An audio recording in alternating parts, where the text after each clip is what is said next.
Bismillahirrahmanirrahim. Ini adalah tutorial awal ERP ekosistem. Bagaimana cara membuka atau menjalankan sistem. Pertama kita buka dengan Google Chrome. Kemudian kita ketik alamat URL ekosistem. Misalkan contoh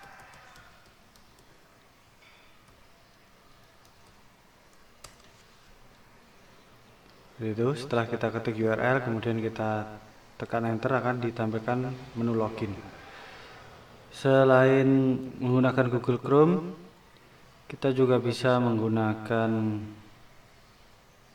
Microsoft Edge.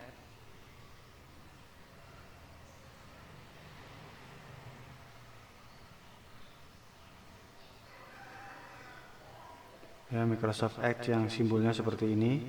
Ini Microsoft Edge terbaru.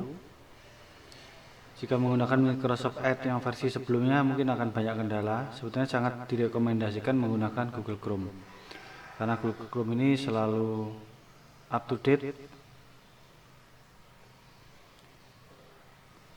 Oke, setelah di form login ini kita ketik username dan passwordnya.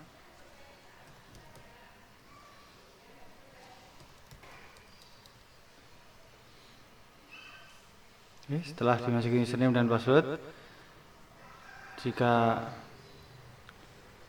benar maka akan langsung masuk ke daftar modul ERP ekosistem. Ada banyak modul di situ. Nanti untuk masuk ke modul kita klik aja di gambarnya ini. Ini ada modul accounting atau general ledger, modul finance atau cash bank, payment dan receipt atau biasa disebut juga modul treasury, modul cash advance yaitu untuk uang muka, cash advance dan expense reimbursement ya. Jadi untuk uang muka dan claim expense. Modul account payable untuk invoice supplier. Nanti di sini ada agingnya. Account receivable ini juga untuk invoice customer, juga untuk membuat invoice ke customer. Jadi pembikinan billing atau invoice ke customer dibikin dari sini, tidak perlu lagi dibikin dari manual misalkan di Excel file atau di mana. Kita semua bikin dari sini, kita print dari sini, kemudian nanti diposting akan terjadi jurnal, dan kemudian nanti kita bisa lihat agingnya, mana yang sudah jatuh tempo, mana yang sudah kelewat jatuh tempo. Modul tag admin ini adalah modul untuk bagian pajak. Sebetulnya ini adalah ada di modul EP juga, ada di modul AR juga, yaitu terkait VAT in dan VAT out, dan PPH dipotong ya, withholding tax payable dan withholding tax prepaid. Modul fixed asset ini untuk fixed asset manajemen, untuk penyusutan fixed asset dan fixed asset management. Di dalamnya ada labeling fixed asset, kemudian ada mutasi fixed asset, peminjaman fixed asset dan lain-lain. Modul procurement ini adalah untuk melakukan tendering atau bidding terhadap suatu permintaan barang. Ini nanti akan dilakukan seleksi atas beberapa quotation dari beberapa supplier sehingga ditemukan mana yang paling murah. Kemudian di situ juga kita bisa langsung tanpa harus menggunakan tendering, kita bisa langsung membuat purchase order. Di dalamnya nanti ada master item dan segala macamnya. Kemudian ada modul logistik atau inventory, nanti jadi PO yang kita purchase order yang kita kirim ke supplier, kita terima akan menjadi inventory, atau bisa juga PO waktu kita terima adalah PO pembelian fixed asset, bisa jadi nanti menjadi fixed asset. Human resources ini modul human resources untuk pendataan employee database. Employee database nanti dipakai di modul cash advance juga. Jadi setiap uang muka yang kita bayarkan itu harus kepada karyawan. Dan di dalam modul human resources ini juga ada payroll, penghitungan gaji, pencatatan cuti, dan benefit claim, employee benefit. Modul administrasi ini untuk administrasi. Oke, kita contohkan, kita masuk ke satu modul accounting misalkan. Seperti ini tampilan awalnya di semua modul adalah daftar menu di modul tersebut. Biasa dikelompokkan dalam 3 atau 4 kelompok, yaitu di dalam kelompok transaksi, kelompok report, kelompok master file atau master data, dan kelompok setting. Master file atau master data ini biasanya kita lakukan tidak sering, bisa dilakukan di awal, selanjutnya kita tinggal refer aja, merefer ke sana. Misalkan chart of account, ada proyek gitu kan, itu nggak terlalu sering. Oke, kita ambil contoh tampilan, misalkan kita ambil contoh jurnal.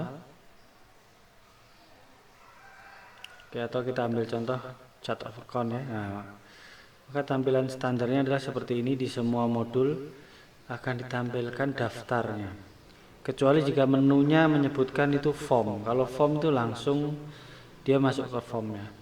Standarnya biasa ada daftarnya seperti ini ya, daftarnya dulu. Kalau kita klik add atau edit, baru dia dibuka form. Tapi kalau menunya dari awalnya sudah dipisah form, berarti dia masuk ke formnya aja.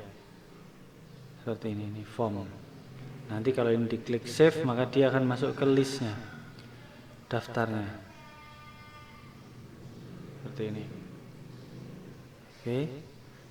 Normalnya dia kalau suatu menu tidak disebutkan form sendiri, maka dia bentuknya tampilannya adalah list atau daftar seperti ini. Ini contoh ya, chart of account. Sini kita bisa lihat kalau misalkan sistem sudah berjalan lama akan ada chart account 2020, 2020, 2019 dan seterusnya. Yang pengen saya garis bawahi bahwasanya tampilan standarnya adalah seperti ini. Daftarnya seperti ini, kemudian di bagian bawah selalu tampak ini jumlah recordnya dan ditampilkan berapa record dari jumlah record total. Jadi kita tampilkan per halaman atau per page. Nah, setiap page-nya ada batasannya, bisa kita buat lebih besar atau lebih kecil mengikuti resolusi layar komputer kita. Kemudian di bawah sebelah kanan ada paging untuk pindah-pindah halaman. Kita bisa klik langsung di nomor halamannya, atau diklik tanda lebih besar atau tanda panah kanan, ini untuk maju satu halaman.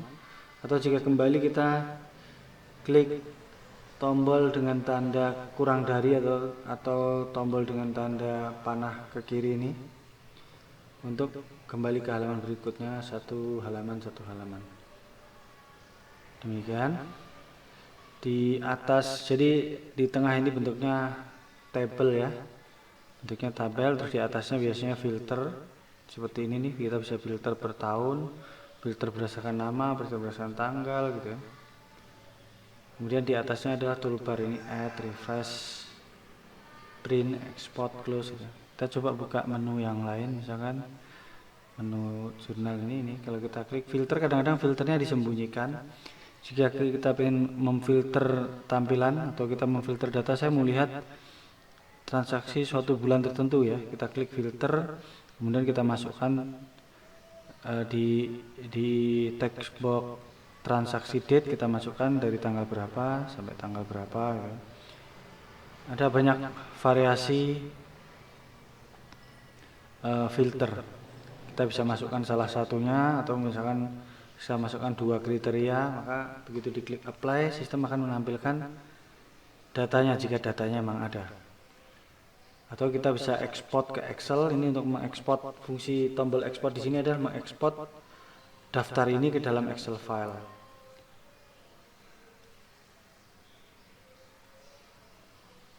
Oke, seperti itu. Untuk menghapus atau mengedit data, kita biasanya di dalam list itu kita pilih recordnya, kita klik, kemudian kita klik edit ke atas. Ada juga tampilannya kadang seperti ini.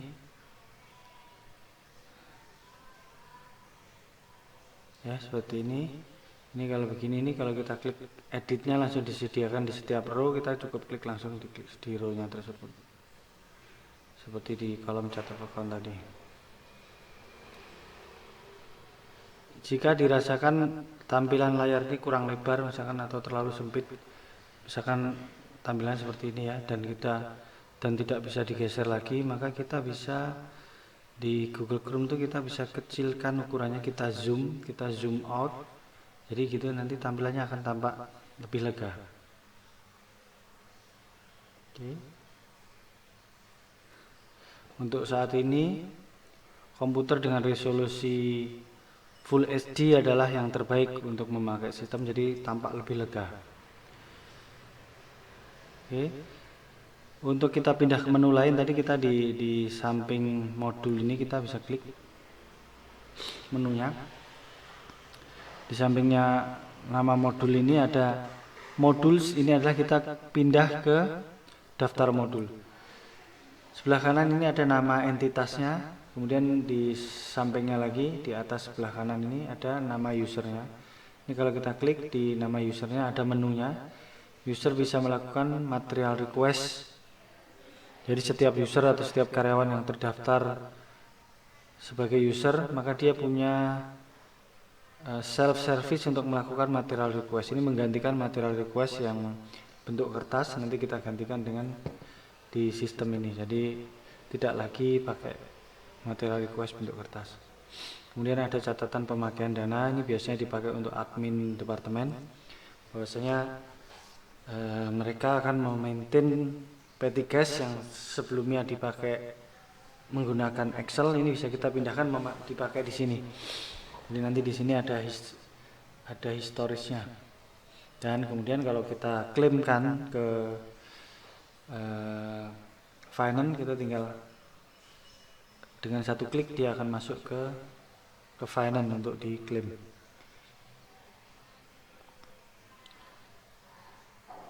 Oke, untuk melihat ERP modul kita klik list ERP modul seperti ini.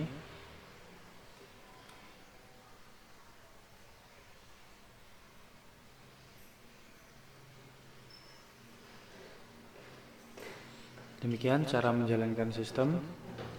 Terima kasih.